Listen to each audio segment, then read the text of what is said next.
That was a busy start. Empezó la primera prueba, Some boats, la quinta were, prueba, mejor dicho, de too early. la Too many regata boats, de started, Campeonato del too Mundo de early. Melgues 32, que se está The celebrando en race Porto committee Rotondo. called for a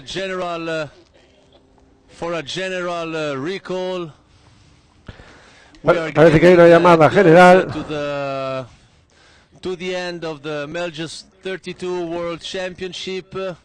Today is Saturday, the 21st of September. There's some more racing today and tomorrow. 4 races have already been sailed. So we are maybe more than halfway through the general schedule. And the crews are becoming nervous.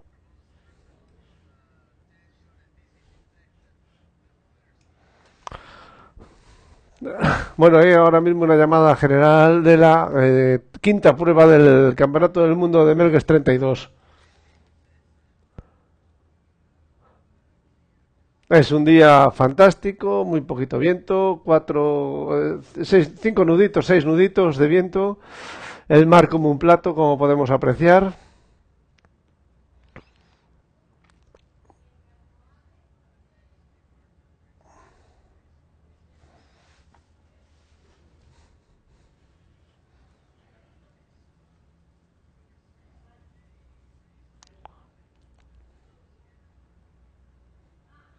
Bueno, estamos viendo la quinta prueba del calendario de regatas del día de hoy. Y bueno, hemos oído que hay una llamada general de esta quinta prueba y estamos en directo desde Porto Rotondo, la regata de Melgues, de hoy día sábado, y parece ser que con muy poquito viento, ¿no?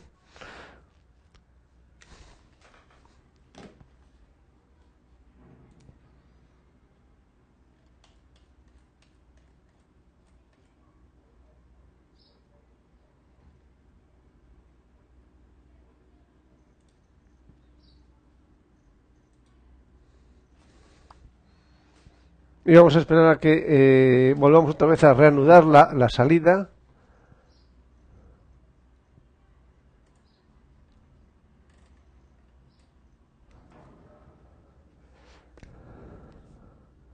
Bueno, y vamos a meter un poquito de publicidad para...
El final de la regata de hoy.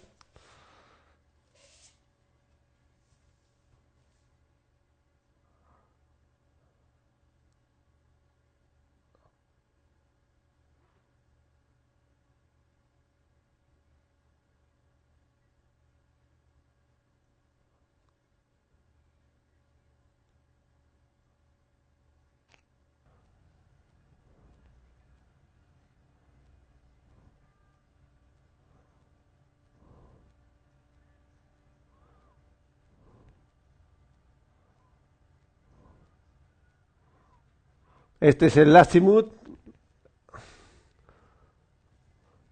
de Alessandro Rombelli.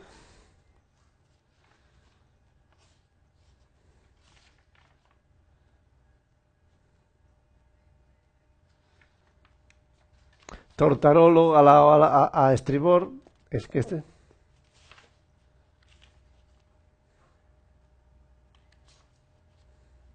Y aquí va casi prácticamente la flota muy unida.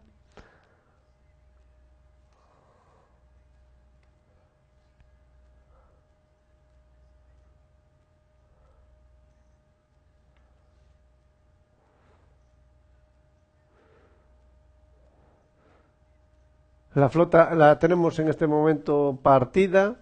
Un grupo que va hacia la derecha y otro grupo que va hacia la izquierda. Y vamos derechos hacia la baliza de Barlovento.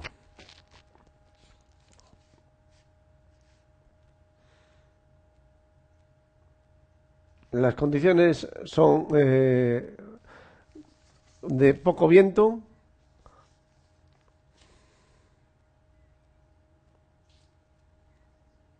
Y siguen los 26 barcos en la competición.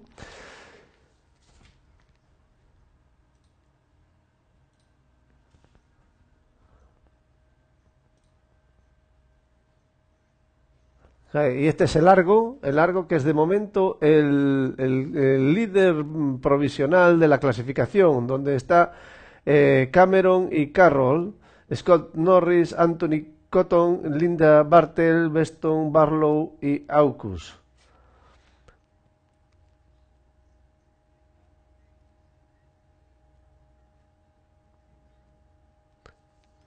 Cameron Appleton es un regatista de New Zealand.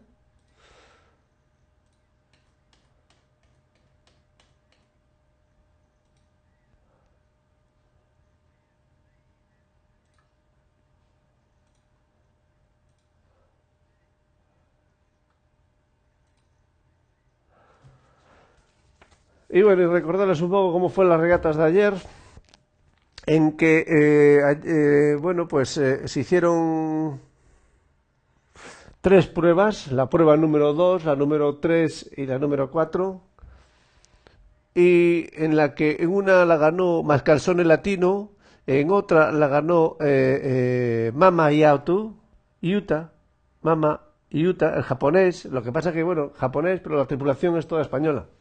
El propietario del barco es japonés. Y la otra la ganó, a ver si son,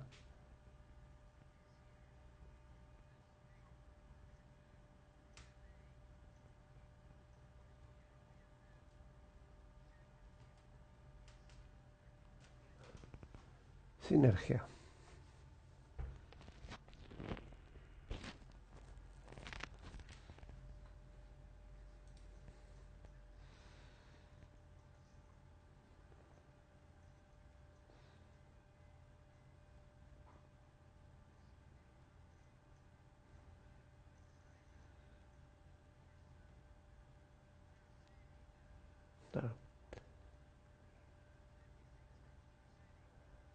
El Opus One, que no lo encontrábamos porque está de 17 en la clasificación, lo estábamos buscando por arriba, pero en realidad es que el primero es Argo, que ayer que no hizo ningún primero, por casualidad. Después está Mascalzone Latino, que ganó la segunda prueba de ayer. Después está el Mama Yatu, y que ganó la segunda prueba de ayer. Y después está, bueno, en el puesto 17, que fue el que ganó la tercera prueba de ayer. Estos son los ganadores del día de ayer, que se les fue quedando, empezó con muy buen viento, pero se les fue quedando poco a poco. Y aquí tenemos a Mascalzone Latino,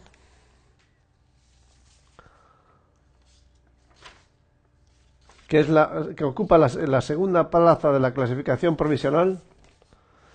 Y Mascalzone Latino es de Gabriele Benucci, y el propietario es Vincenzo Norato.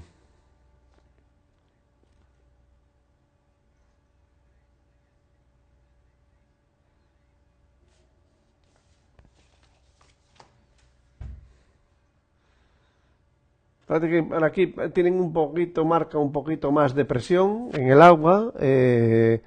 A medida que van llegando, esto lo que va a hacer es separar un poquito la flota, porque el viento les va llegando a los primeros antes que a los van detrás, y bueno, pues los va a separar un poquito más.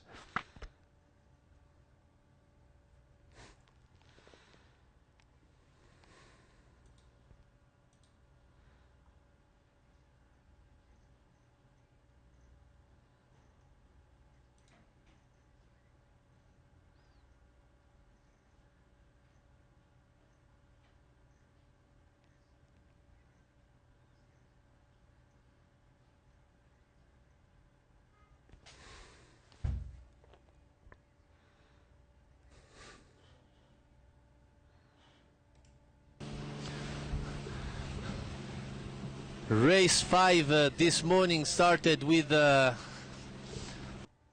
average of 6 knots of wind. Principal race officer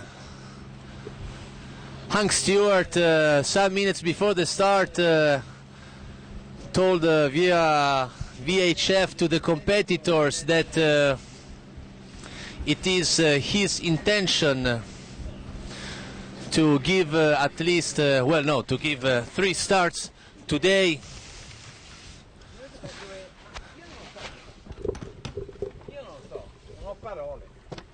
Puoi seguirli?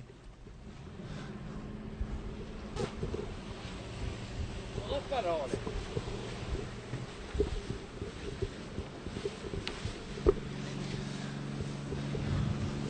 So this is race 5. It is a very important race. It will be even more important to follow the next races, because after race 6, the 26 competitors will have the opportunity to discard their worst results in the series.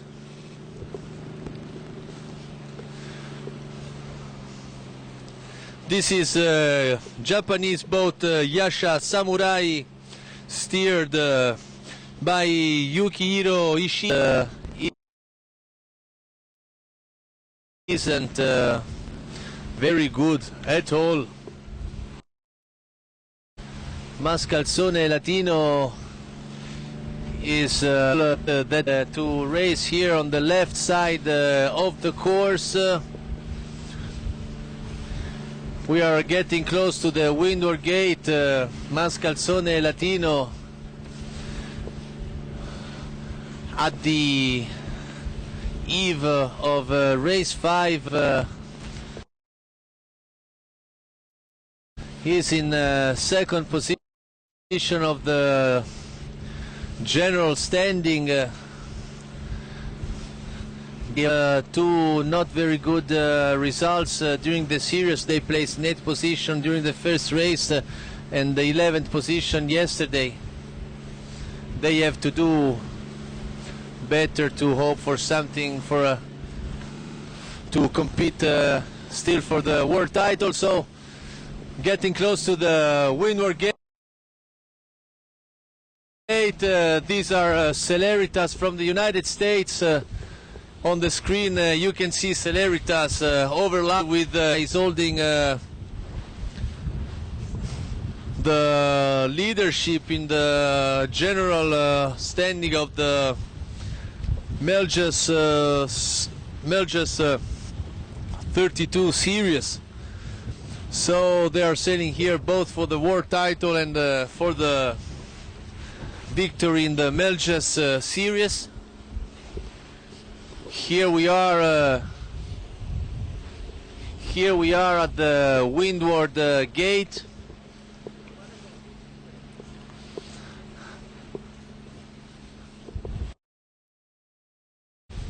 Dove vuoi stare? Qui o lì? Dove ti pare?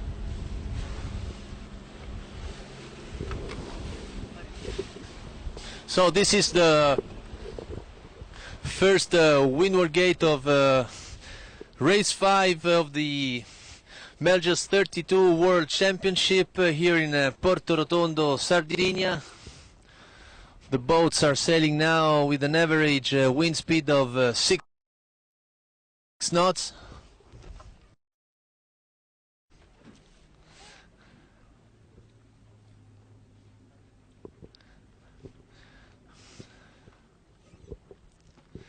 We are trying now to see who's rounding in first place.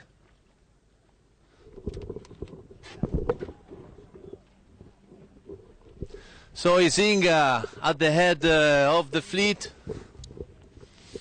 Pompa, pompa, Inga, pompa.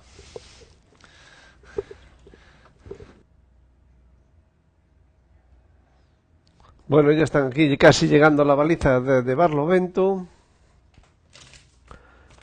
de esta primera prueba del día de hoy, que es la quinta del campeonato, con muy poquito viento, 6 nudos.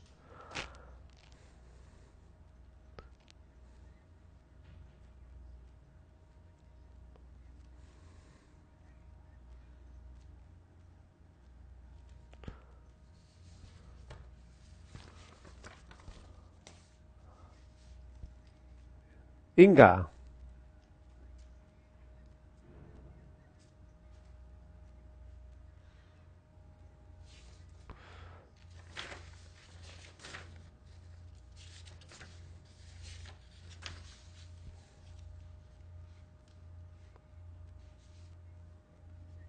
Audi Ultra. ¿Está pasando ahora?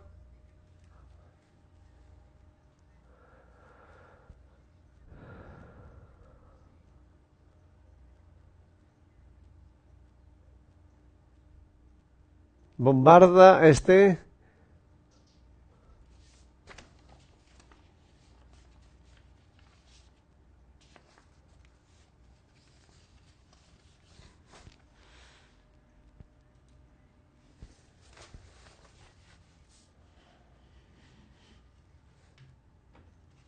Muy poquito viento.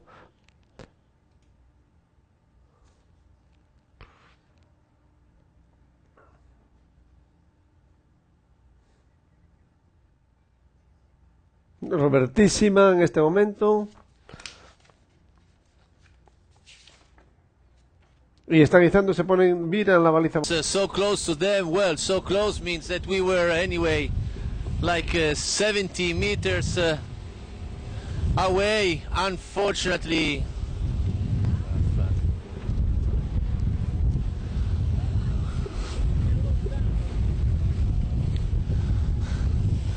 This is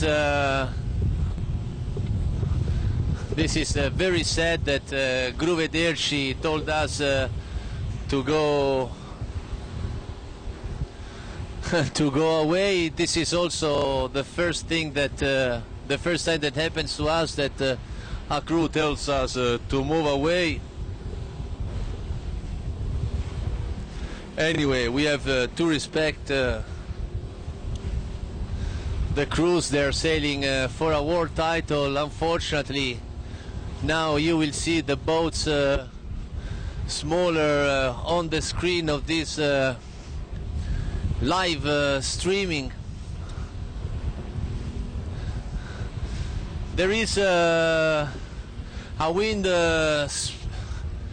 speed of 6 knots of average, and there are really on the water. There are clearly shaped some stripes.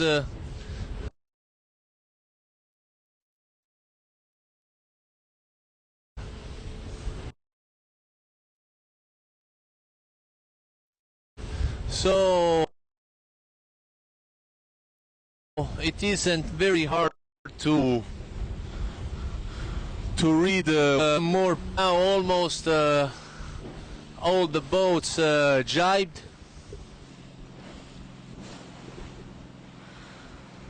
So with the double orange H on the Genecar, that is Inga.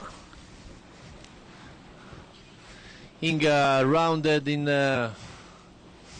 first place the first windward gate. At the moment, this one is a very good performance for the crew of Swedish Richard Goransson before race 5. Inga was placed in 11th position. They won the first race 1 of the series. Then yesterday they had a really bad day. They went back home with 14 and 18 and then 19 position. And now on Saturday the 21st of September, third race, day 3 of racing here in the Melgues 32 World Championship. Inga is finding speed, a good speed again, and from what we can see, Inga is holding the first position. If you look the screen from the right, the boat that is following Inga is Audi Ultra Giacomel, helmed by Mauro Moccheggiani and Branko Bricin, tactician on board. Melgues 32 races are very, very interesting. If you think that Audi Ultra Giacomel yesterday in race 3 closed the race in last position, but by far they closed in last position when almost the rest of the fleet was back ashore.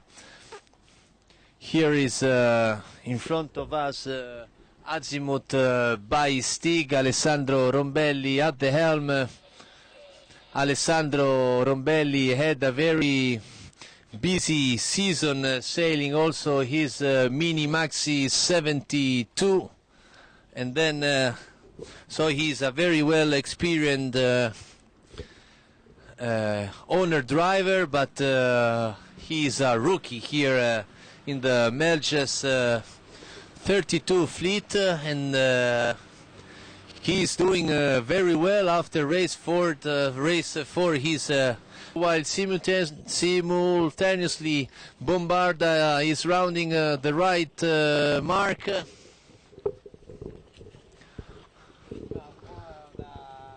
So now are going through the leeward gate.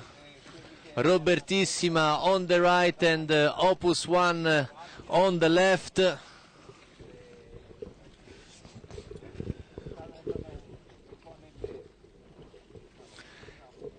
And then there is some important gap between the boats that we have just mentioned and the rest of the fleet. So we have Brontolo dropping the Genaker, but is now the next boat going around the left mark of the leeward gate is Celeritas. Brontolo decides to go around the mark on the right, but before him he's rounding the mark Argo, and then again in order we see Margherita and Gruvederci, then Atlantica, Mascalzone Latino, Spirit of Nerina, dropping the Genaker and jibing. Well, no, they jibed before dropping the Jenaker.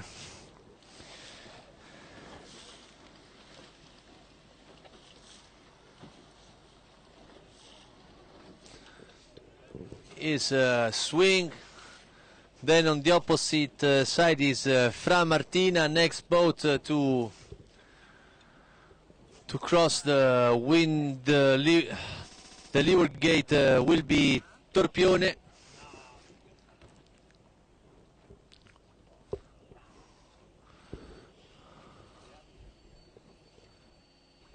Here comes Yasha Samurai.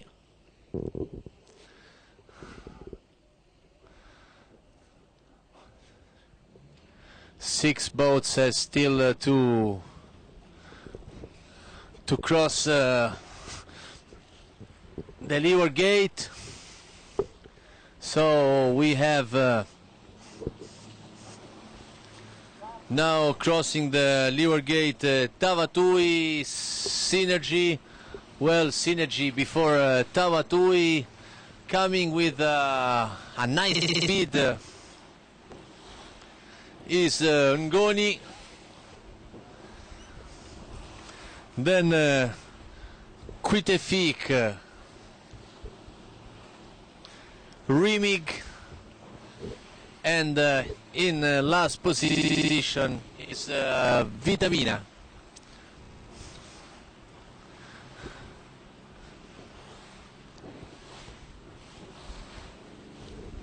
So here we are starting the second upwind leg of race 5 of the Melgues 32 World Championship.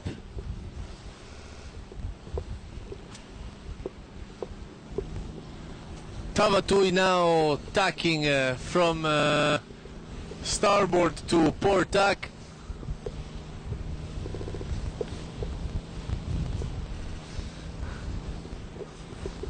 Maybe the wind increased its speed of 1 or 2 knots. Now we are sailing with an average wind speed of 7 to 8 knots at the moment.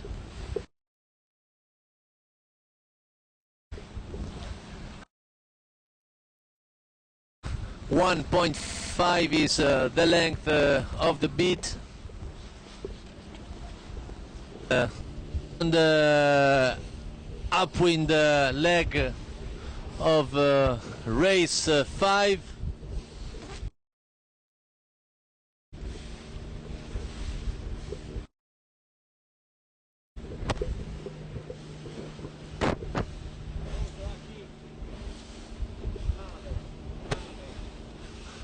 A very nice spectator boat here.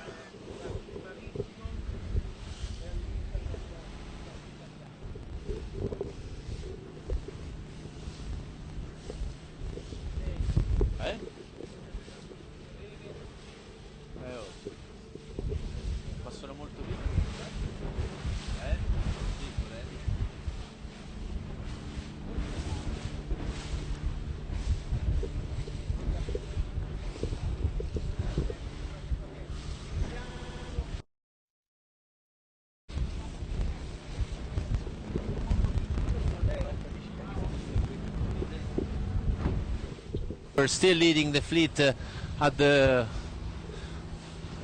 leeward gate, and now they're staying still in front of the fleet. They are in a comfortable position. They aren't taking any risk. They are taking control of the whole fleet. They are in the middle now of the race course, so they can now take any option that they want.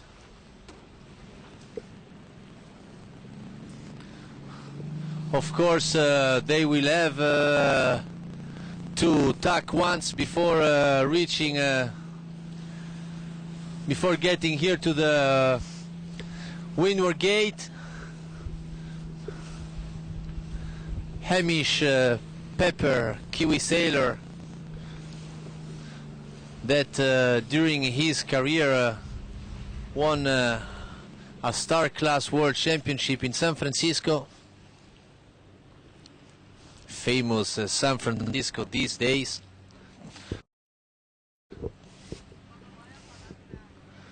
So Inga, he's holding a good lead over the fleet. Anyway, now leeward to him,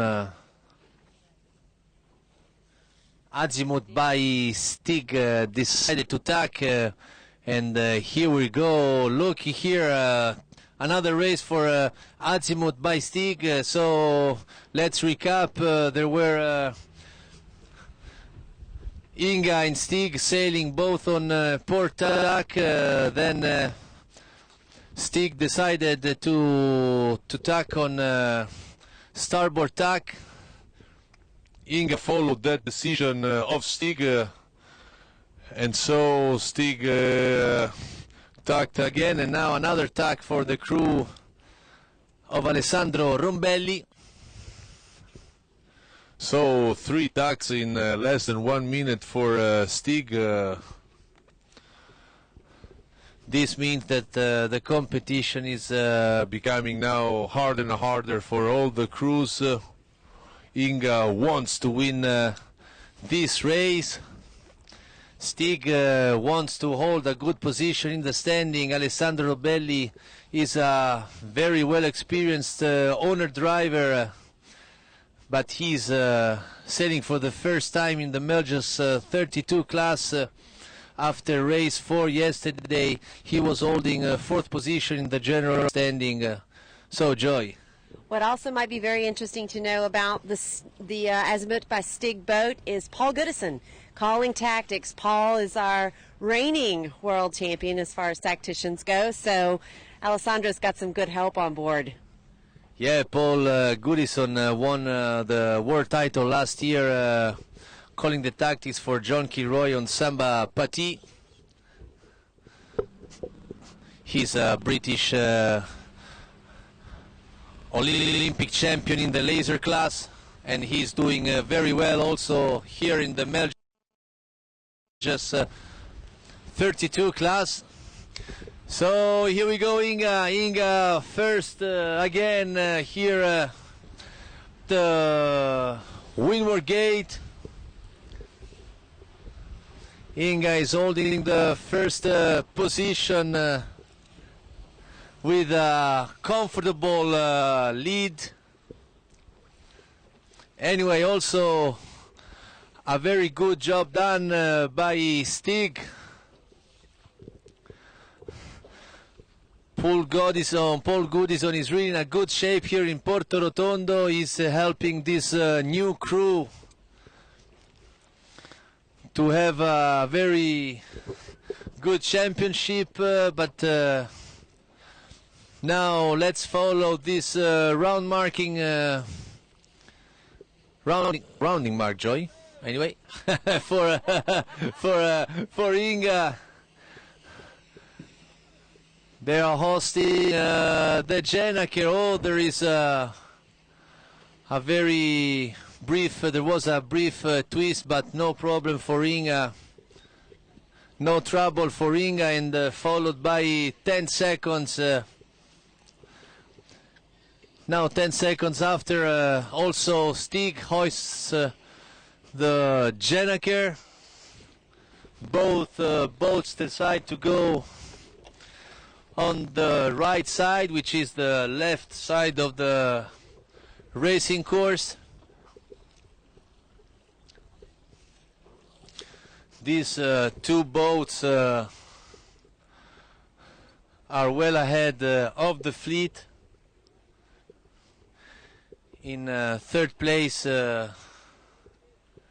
is now arriving Audi Ultra Giacomel, Mauro Moccheggiani at the helm.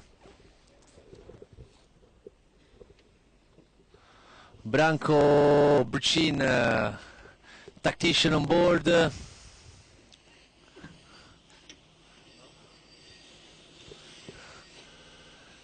Very nice maneuver, and here comes Bombarda. Bombarda also has another world champion on board, tactician Lorenzo Bressani, and two-time world champion Federico Michetti doing the trimmer. Federico Michetti won last year world title together. Or before the start of race 6, we will be able to provide you also the general standing of the championship.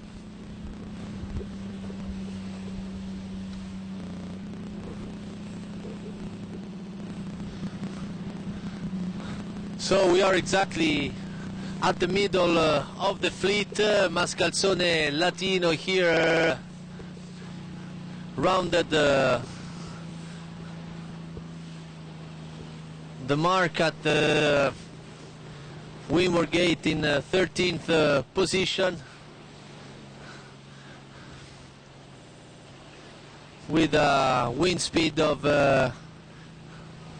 an average of 6 knots. The race is very, very tactical and tricky. Not for Inga, that is leading the fleet towards the finish line. But we have seen some changes, at least at the back of the fleet. Margherita jibes and follows Gruberci. Here we have Opus 1, and then leeward to Opus 1, but in front is Robertissima that goes for a jibe right now. So all the boats are now converging to the finish line of race 5. Inga is really leading the fleet with a huge lead. Inga is going to win. Inga is going to win race 5, right, Joy? Looks like it's probably pretty hard to lose at this point in time. Yes, quite a lead. If nothing special and very surprising happens, Inga is going to take his second victory in the series. Unfortunately, Inga had a very bad race yesterday. So, can you make...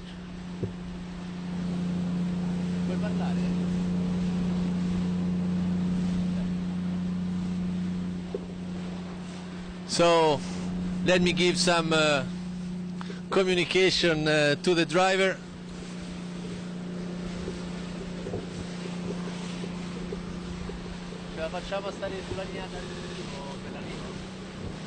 Okay, grazie. So, we are going to follow Inga close to the finish line.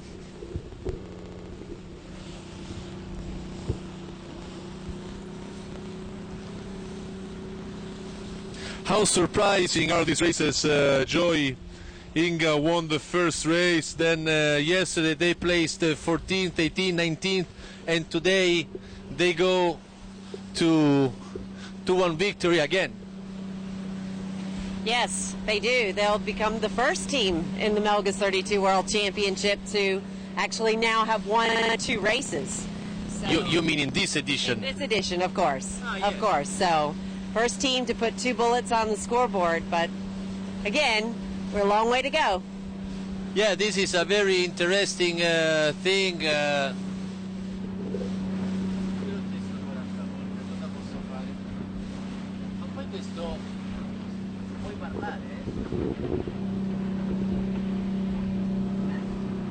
Richard Goranson was the first to stand up.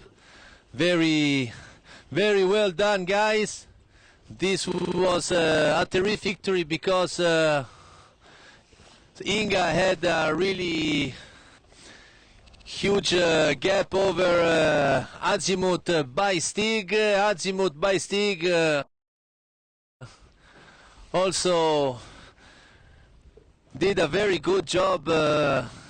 Azimut by Stig crosses the finish line in second position, and here comes Audi Ultra Giacomel. Audi Ultra Giacomel is third in race 5. Oh, they are very happy. Very happy, the crew of Audi Ultra Giacomel, for this first place in race 5. So while Bombarda is crossing the finish line in fourth position, here I repeat the order of race 5. Inga won the race, second place for Stig, third place for Audi Ultra Giacomel, fourth is Bombarda, and fifth place for Fantastica. Lanfranco Cirillo at the helm. Tactician is Michele Pauletti, and let's say a good race at last for Robertissima, crossing the finish line right now.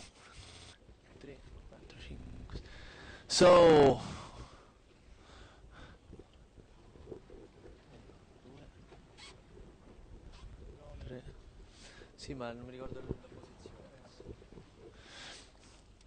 this is Opus 1. Opus 1 is crossing the finish line now, and here comes Argo. Argo always places in the first 10 places. Nice close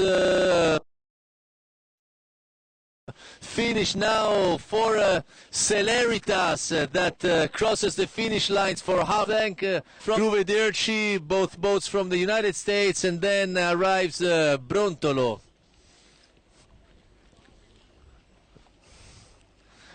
Now I lost a little bit the counting. 1, 2, 3, 4, 5, 6, 7, 8, 9, 10. Well, anyway, crossing very close to us, Mascalzone Latino. I don't think they are happy at all about their race. They took first place and second place yesterday. Now they are at half of the fleet, while also Atlantica, Aiuto, Spirit of Nerina, Swing,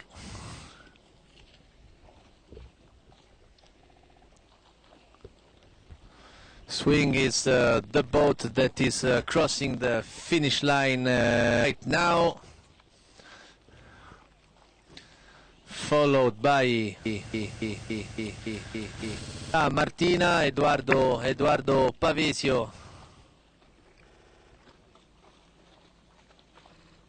Eduardo Pavesio at the helm, and it's time to cross Dinamarca, perché cómo está aquella situación, para ver cómo evoluciona la climatología de estos eventos. Ya prácticamente están todos dentro. You don't know what's going to happen. So 26 of the group's minds are tacticians working the same course. So, you know, it's all we can do to just, I mean, that's all I can give you at this point in time. It's very difficult, very tough. So, you know, sometimes it works out and sometimes it doesn't. So you can wave hello, Joy, to your friends in the United States. I mean, all over the world. Yes, of course. I'm happy to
windsurfing, or if there's no wind, just sitting around.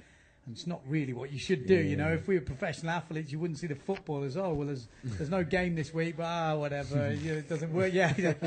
Bueno, estamos viniendo desde Dinamarca. Así que nos están enviando. Es bastante, tiene bastante mejor, está bastante mejor, ¿no? Va todo más seguido. Bueno, estamos viendo que hay bastante viento, ya hay alguno que otro barco, alguno que otro haciendo maniobras por ahí. Bueno, están haciendo entrevistas a todos los participantes. Y en teoría tenía que estar para empezar ya. Y bueno, pues a las entrevistas que están haciendo, pues bueno, están presentando pues unos vídeos de las evoluciones de los participantes, ¿no? En otros eventos que se han celebrado.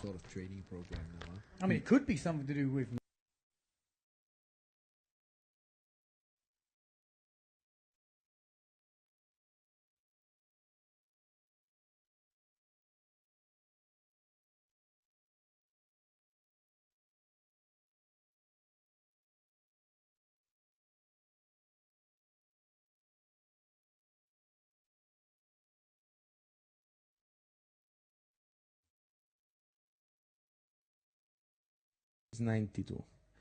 Yeah, so around those 10 liters up. And your smallest? 78, but I use 84. Yeah. I'm those kind of guys. Oh, so you use a bigger board than most would, I would say. Yeah, I think I've been one of the first guy. I started sailing with 3740 and 84 liters. Wow. In Pozo. Yeah. Okay. Now every day I see a lot of people, more guys there taking big boards. Yeah, it's obvious that the size of the boards are coming up, and I think you just pretty much summed it up. That if you're 80 kilos, you don't need anything much more than 80. For me, no. You know, and also my main spot is Pozo. Yeah. I sail there, and a lot of times you go with 4.0, 4.2. You know, and in competition, for me, I prefer if I get a little bit close to the bunker. I prefer to have my leaders, you know. Don't be on the heat that it's 13 or 40 minutes. Surf saying I'm short of board. I have to go upwind for making my last jump. So I prefer to have a little bit more of leaders. That for me at the moment it's not a problem for jumping. So. And you're 92. How small sail would you use that on? Of course, 4.7. Depends. Yeah, 4.7. Yeah, I was about to say. I say 4.7. And then you change to the 82 afterwards. Yeah. Okay, interesting. I mean, I can see Mikkel storing this information. Okay, so this means... I'm just processing it. How heavy are you? I'm 88. 88. And your biggest board, what, 95? Yeah, 95. And 95. I pretty much used that with 5.3 to 4.7. Yeah. Then jump down on my 85 that I pretty much stay on. I'd use that until 4.2, maybe 4.0. Yeah. I feel way more comfortable on that board, and even jumping on the 85. I mean, when I get on the 87, it's just as you said, and there's gonna be a lull, and you'll be like, that's the thing that I never want to. And what are you gaining on that little board? I mean, maybe once in a while there's a little turn that's a little bit better, but overall, I think you're better off with a slight more. But also in Pozo, I see all the guys when we go to the water. Sometimes it's which board, and they go 80, 81, and the guys that they are quite skinny, you know, they are 70 kilos. But I think from what you're saying, it makes you a perfect good chance of winning. I have pretty much had first line connections to everyone that has won so far in that competition. I have known them either a friend on Facebook or through Justina or whatever. So you have a very good chance of winning if you know me, by the sounds of it. So if you ever know me or whatever, you've got a good chance. What about sails? Are you on the band side? The Goyas? You're on the 4-band? I'm on the 4-band, yeah. Actually, I'm on the 4-band, but I'm not that guy that says 5-band is done. No. Okay. For me, 5-bands, they are still very, very good sails. So I think sometimes in Pozo when I go overpowered, so overpowered, maybe the 5 buttons, for me, sometimes it's a little bit more comfortable. I'm with you. Yeah, See, me too. I'm all over that. I've got icons, which is our 5-batten sail from Simmet in the smaller sizes for places like Pozo. Because usually when I'm on a 4-2, I'm powered. I don't like to be on. I don't like to be comfortable on a 4-2. I like to be. And 5-batten is just solid. Yeah. They go like so stable. They are stable. Yeah, and he just sits there. I don't worry about anything. I like to have 4 battens when it's a little bit on-off, when I want a bit of drive on the bottom end and they're a little bit more give, there's a little bit more power in that. And that's what I like, sort of pulling you around the turns. Like out there now, I could quite happily be on a 4-batten just trying to get the sail moving and get it, there's not much going on. But like I said, he seems to be having a good time. And apparently it's Jens. Do you know that? No. That's Jens from Flensburg. Soulrider.com. Is that He's Flensburg? getting a little Does bit that of sound like PR Flensburg? there. Yannick has come on, said it looks like his mate's out there by the sounds of it. I don't know. That's what it sounds like, unless he's lying to me. Yannick, you better not be lying to me. So Jens is out there testing it for us. What size is Jens on, Yannick? Let me know. We knew, we heard that it was a 5'8". 5'8" boxer? Boxer 5'8" on a pretty massive Fanatic board. Well, he seems to be having a lovely old time. He's got the place to himself. Back loop, you ready? Live on TV. Oh, he didn't make it. He's not gonna. He needs a ramp. We'll see if we can get him doing a move. Here we go. Here we go. There's something coming. Oh, Flacker. Oh, go on, Jens. Superman Flacker. Superman Flacker. I haven't heard that one before. Oh, okay, so like I said, if you do have any questions, now's your chance to get them in. How long are we going to be here for? What's the plan, Mikkel? Do we know? Have we got a plan this afternoon? I mean, wait for the wind. We're waiting for the wind, I think. So what about moves? Working on any new moves? Anything you want to reveal? I think doubles. Double and push forward. This is now main move. Are you working on them? Yeah, I start working on them like now, but I was like making a lot of effort for arrive to the contest, you know, because I've been like 4 months since I get my first event back on the water, since 1 year. So first day I touched my board and my sail. What board you're riding and brand. I mean, so you can't really nail it on the point like 80 kilos. No, but as a rough guide, and I think your small board is gone up in size now. I think it's only a couple of litres less than your body weight. I personally think, like my 75 is pretty much my small board, and it's near enough, just a few litres below my kilo weight. Yeah. So if I'm 78 kilos, a 75 litre board, it's about, Yeah, I mean, I've got a 75, 85, and a 95. If I had to get rid of one of them, the 75 for sure. It's gone. Same as me. I barely use it. I use it like once or twice. I've got a 69, which again, Pozo is probably the only time of year, or some storms that come through, is when I get out the 69. The 75, I was looking at the forecast thinking, am I going to use my 75 this event? And it's pretty good forecast. So, it's still quite a small board. What else have we got going on here? What do you think the best place in the world is for windsurfing? What's the best place in the world for windsurfing for you? You've been a few places. You've been to Chile. Yeah. How's that place? I would say maybe one of the best lifestyle windsurfing, South Africa. Yeah, I thought you might say that. It is a good vibe over there. I love it. Yeah, You've got like all kind of conditions, down the line wave, jumping places. Yeah. Good lifestyle, nice people. Yeah. So for me, it's like. And it's pretty cheap. Yeah, and it's pretty cheap. Yeah, exactly. You sort of can live a little bit like a king, exactly. rather than, oh my God, can I afford this burger? You're like, yeah, I'll have a steak, bring it on. Okay, so for me, South Africa is one of the main places. Yeah, and Chile, I know when you went there, you didn't get the best. I didn't get much wind. Conditions. I went there for 1 month and a half, and I was like not sailing too much. Yeah, it was like maybe 15 days or something like that. But for surfing, it was very good. Yeah. So I was like training a little bit my surfing, and that was the good part. In Chile, if it's not wind, you almost have wave for surfing or for making stand-up paddle or anything like that. A triple or a push double or whatever. Have they got their system sorted out for these moves? I'm sure they have. They've got everything on there, haven't they? But they've got to make sure. They've got other. They've got the other. They have. They've got other. And if it's a different weird move, they click that and they can put in what they want. A million points. Yeah, exactly. I think if something happens like that, they're going to be all ready for that. So yeah, I think until Duncan arrives in about half an hour, we could sum it up, and We'll come back in half an hour. yeah, I think we'll come back in half an hour. Sounds good. Yeah, cool. Perfect, guys. Well, thanks a lot. for Thanks joining to you. us in here and giving us the lowdown on what you're using. I'm glad we've worked out we've all got bad backs. Well, yeah, we did have a bad back. We're just getting. You had old. one. I had You had one. I have one. Okay. I'm actually all right. We'll give you some tips in a minute. Oh, thank All you. right. So, anyways, guys, see you back in I think roughly 30 minutes.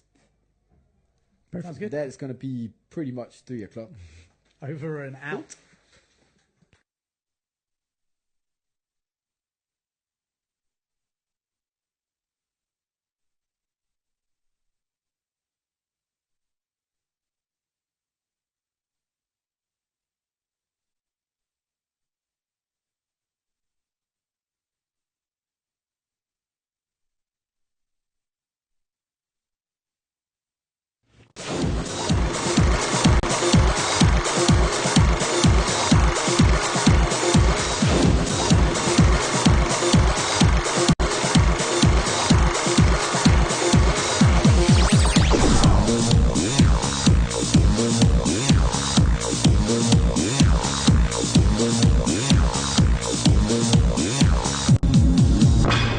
General standing that after race 5 sees Argo holding the leadership with 25 points.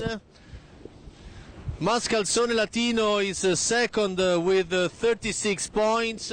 Stig in third place, but equal points with Mascalzone Latino, 36. In fourth position is Bombarda with 38 points. In fifth position, Mamayuto with 40 points. Then in seventh place, Gruvederci, and in seventh place, Inga. Inga is the winner of race number 5. They are the only to have collected 2 victories until now after race 5. So this is now instead this race 6. It will be sailed on race 4, on course 4 of the sailing instructions. 2 laps, so 2 windward legs and then 2 downwind legs, finish line positioned at the bottom of the second run. We are starting to notice some little white sprays on the water surface. Maybe now we are, of course we cannot calculate the wind speed now because we are going up with the boat as well, but yes, the sensation is that we are maybe sailing with 8 knots. So now we are at the left,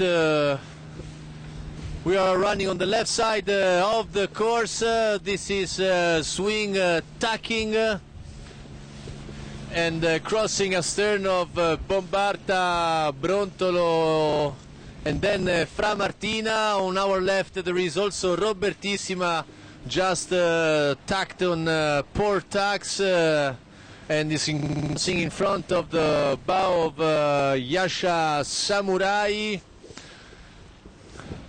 After this race with these weather conditions, will be sailed race 3 of the day, but let's continue to be concentrated on race 2 of the day. This is we are very close now of Bombarda, Bombarda on the left and Brontolo on the right, with the crew with blue shirts is Brontolo, owned by Filippo Pacinotti,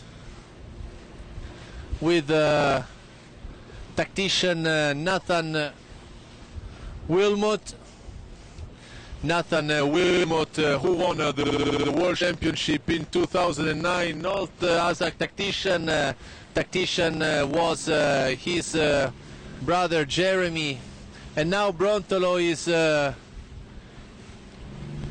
is tacking while Bombarda seems to be happy on this side, continues to sail on starboard tack. No, also Bombarda is tacking now. They continued a little bit just to be sure that they are not close to Brontolo, to have clean air. And now is the time for Yasha Samurai to tack as well. Yasha Samurai steered by Yukihiro Ishida, tactician Richard Clark on board, Tony Ray taking care of the male, and Andrew Escort doing the trimming. So Japanese helmsman with an international crew of the course, where we see now Celeritas. Most of the fleet is going on the right side of the course on poor tacks, and now here comes Audi Ultra Giacomel.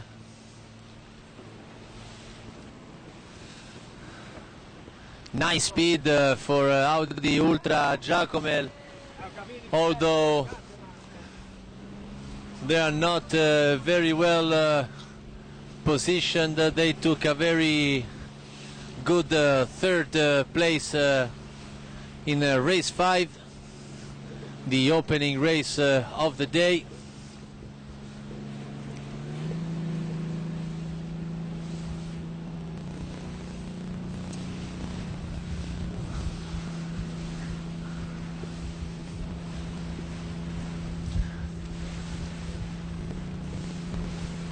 We are trying to get closer to the boats. Here we are now following Torpione.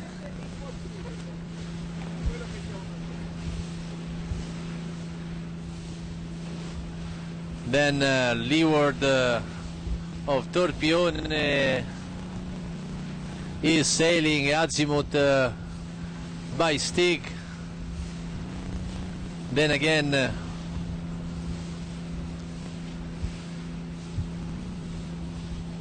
sorry, it's fantastic, and then azimuth by stick. And here we go with Argo coming on starboard tack, forcing stick to tack as well. Argo is the leader of the World Championship after race 5.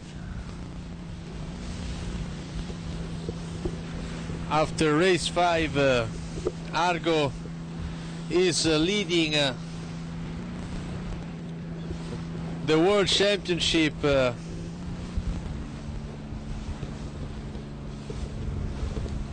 11 points. Yes. 11 points. The full results should Sorry, here we have the voice of joy. So the full results have been posted online after race 5, and I believe Argo is ahead by 10. Mascalzone is second, and then we have Stig. So those are the official results. Everyone should go online and check them out. The rest of, if you're watching any of the other teams, that's where to go to find out just exactly where your favorite team is at. All right, so unfortunately another bad start for Mascalzone Latino. Un popolo dal carattere caloroso e ospitale. amante del bel canto.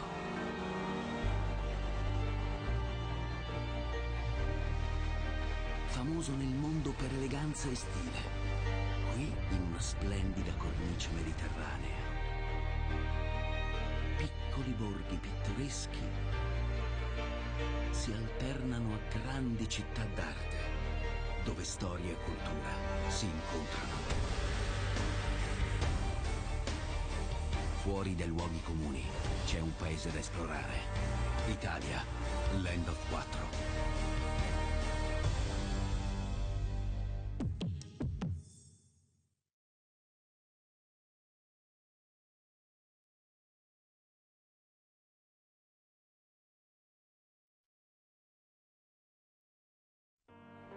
Una penisola lambita da 3 mari, baciata dal sole 365 giorni l'anno.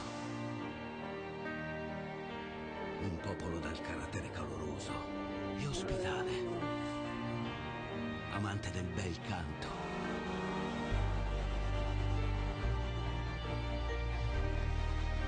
Famoso nel mondo per eleganza e stile, qui in una splendida cornice mediterranea. Piccoli borghi pittoreschi si alternano a grandi città d'arte, dove storia e cultura si incontrano. Fuori dai luoghi comuni c'è un paese da esplorare. Italia, Land of 4.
Five races. This the one that we are watching now is race 6. After 5 races, Inga is the only boat that collected 2 victories, and now Inga is placed in the last position during race 6.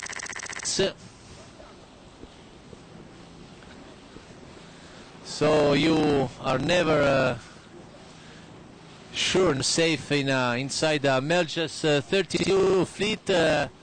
This is a very interesting downwind leg compared to the ones that the one that we have seen this morning. The fleet is really divided into 2 halves during this first run of race 6. This morning we saw the fleet that all lined on the right side of the course. So here we are with Vitamina. Vitamina also seems to be in a good shape. Great action now between Vitamina and Brontolo. So now I'm going to pass the microphone to Joy to try to explain better than me what kind of accident happened at the windward gate between Inga and Vitamina. Well, I was pretty much in the same position you were, Andrea, but what I could see was Inga was on the inside of Vitamina, what exactly was going on. All we heard was the loud hit of the boats clamoring together. So I think we'll probably have to wait till the end of the day, but you know, it's kind of interesting to see Inga, you know, did their 2 penalty turns, whether that was on purpose or it was just in case. At least we know Inga has done what they were supposed to do if it was indeed their fault. But, you know, then again, we have Vitamina over here with almost kind of jousting a little bit with Brantolo. Second season in the mini maxi class with his Udel Frolic 72. But it is his first time at the helm of a Melgues 32. And Alessandro Rombelli is placed in 3rd place in the overall standings with equal points to Mascalzone Latino. They are 10 points away from the provisional leader, that is Argo from United States of America.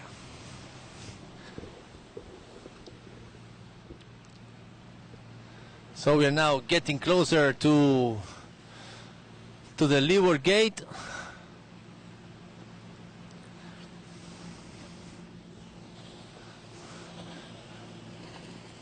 Very smooth jibe for Gruvederci that will lead the fleet also around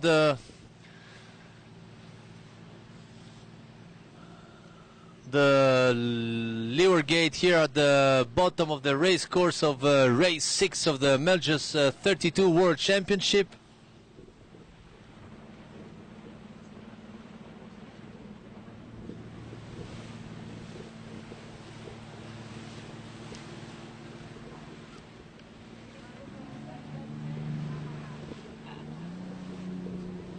So we are going to follow some new and good action at the leeward gate.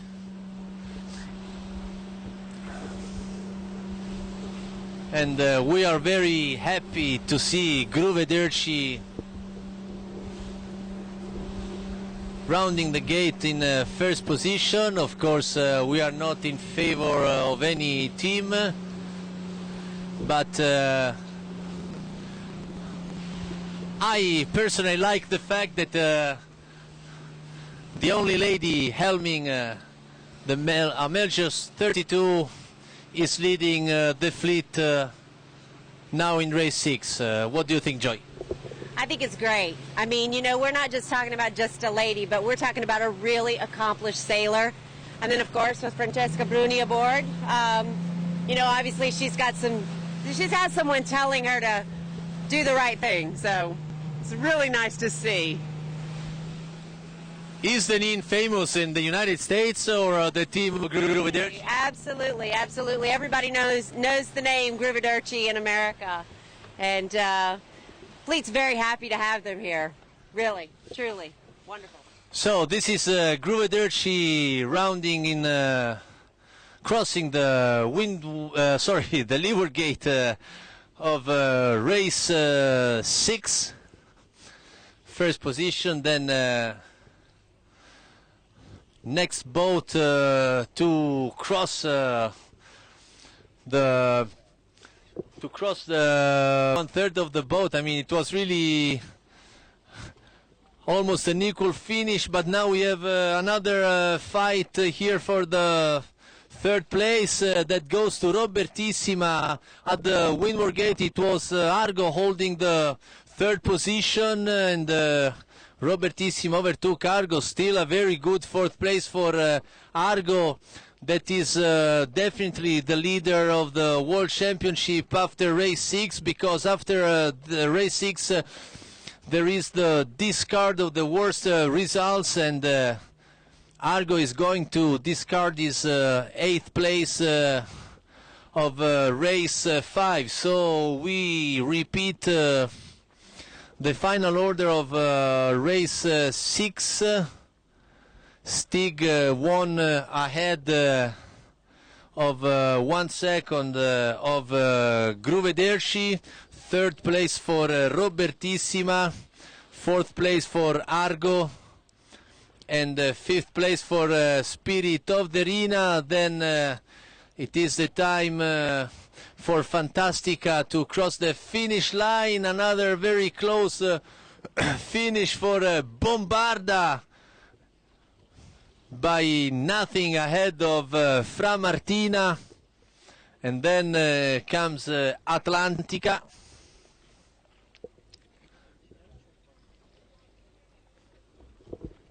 Marco. Sì, un po' più vicino.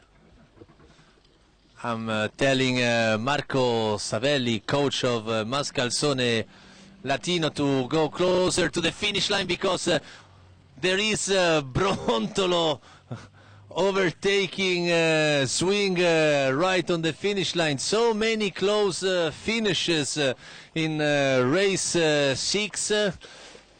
I must say that race 6 has been the most exciting race of the World Championship until now. Do you agree, Joy?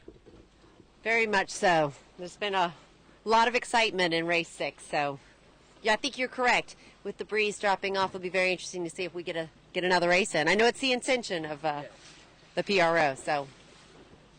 Yeah, so let's wait now how the Ultra is crossing the finish line. Then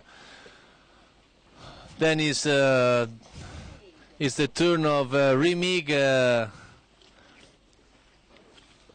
and then Opus 1 crosses the finish line.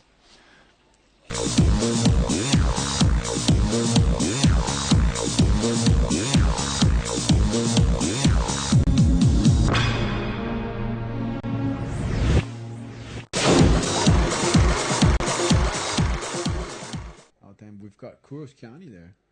Kuros on his race kit. Yeah, I mean, there's wind out there. He's on a 7.8. Yeah. 112 litre boat. Justine is planing around, almost getting the straps there. Yeah. KK trying to destroy his slalom equipment, obviously. Well, that's what's going on at the moment. So if the conditions do improve, we will be getting competition underway today. And as we look at the reef, it is actually shaping up a bit better than we've seen all day. That's the probably set of the day, if I want to call it a set or not. But it's actually starting to work a little bit now. Yeah, like it's a foot, isn't it? I don't know. It's a little foot, mushy onshore foot. And you'd be planing around with a 5.6, so... Yeah, you're playing around, a bit of bump and jump. Yeah, well, look, you know, I mean, another 2 hours with the wind increasing up to 20 knots, you know, it could happen. There could be a few little peaks that could be hit, and you know, but it's the interval really that I look at. You know, this is this wind. You know, there's no groundswell at all.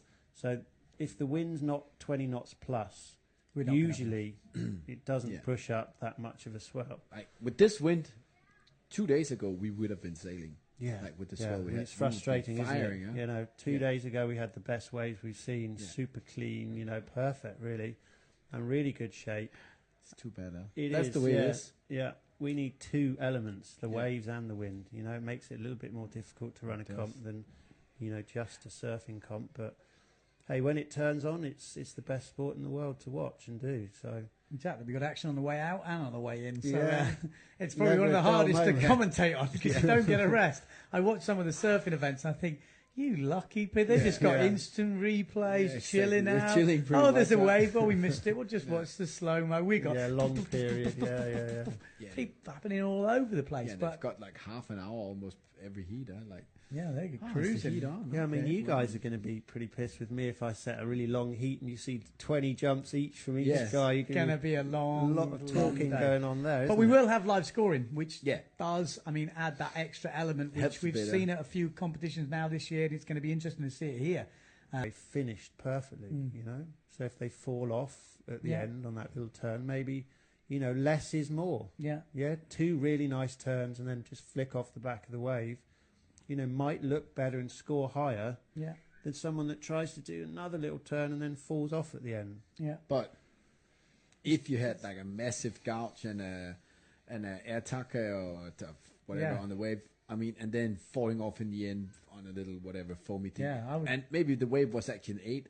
It wouldn't be going all the way down to a 4. Or no, a 5. but I think what Ben's trying to say is, can you score a perfect 10 if you fall off on the wave? And I don't think you can. No, but in surfing you can. Yeah. Yeah, but like I said, maybe there's different criteria. I mean, it is difficult. We've had big discussions on the live stream, and I mean, especially that it was the jumping versus waves, and it does seem to be easier to score a 10 for a jump. I'm not saying me to score a 10 for a jump, but some people in the perfect to jump, score a 10 for a perfect jump, where it does seem very hard to score a 10 for a perfect wave.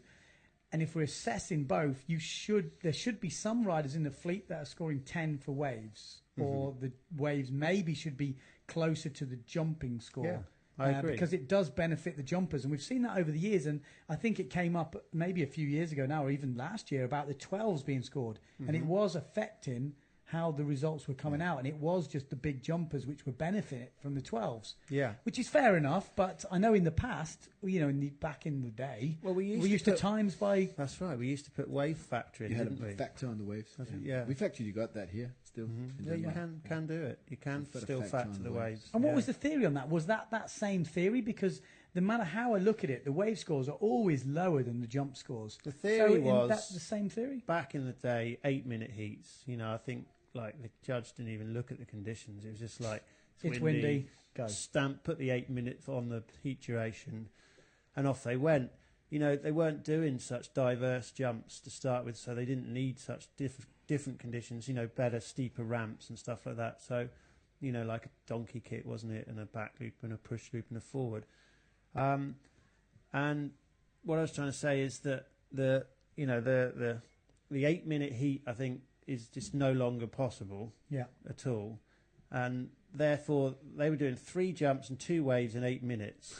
I remember. I remember too. I remember it. Absolutely impossible. So they were factoring the waves up a bit, because otherwise the jumps it would be a jump contest.